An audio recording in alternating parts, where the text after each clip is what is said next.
पासे वाक़ अपडेट कयूं अहम ख़बर आहे। स्पीकर ऐं डेप्टी स्पीकर जी चूंड लाइ उम्मीदवारनि जे काग़ज़नि जी छंड-छाण मुकमल कई वई आहे।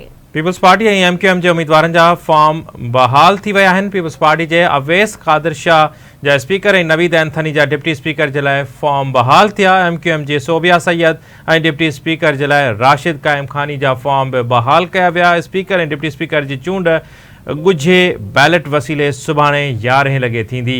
अवां सां ख़बर शेयर कयूं पिया। ब्रेकिंग न्यूज़ आहे। स्पीकर ऐं डेप्टी स्पीकर जी चूंड लाइ उम्मीदवारनि जे काग़ज़नि जी छंड-छाण मुकमल थी वई आहे। एमक्यूएम जी सोबिया सैयद ऐं डेप्टी स्पीकर लाइ राशिद काइम खानी जा फॉर्म बहाल कया विया आहिनि। स्पीकर ऐं डेप्टी स्पीकर जी चूंड खुफ़िया बैलेट वसीले सुभाणे 11 वॻे थींदी। जी नाज़रीन, स्पीकर ऐं डिप्टी स्पीकर जे चूंड लाइ उम्मीदवारनि जे काग़ज़नि जी छंड-छाण मुकमल थी वई आहे।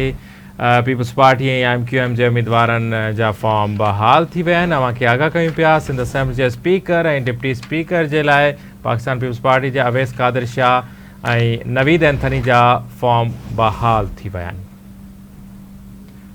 हिकु दफ़ा ॿीहर असां राब्तो कयो आहे गाज़ी जंडीर सां। गाज़ी, अपडेट कजो, कहिड़ा तफ़सील आहिनि?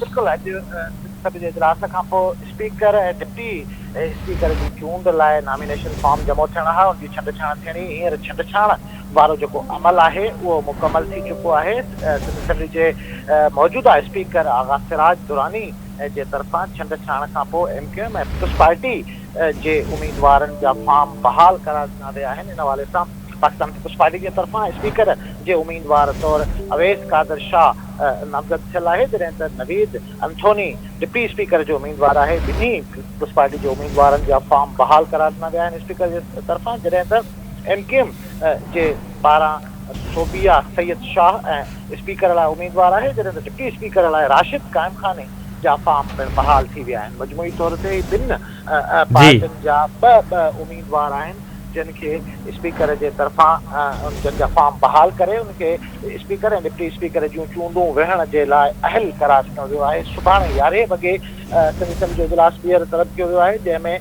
बैलेट पेपर वसीले स्पीकर ऐं डिप्टी स्पीकर जी चूंड थींदी। जी, वॾी महिरबानी गाज़ी।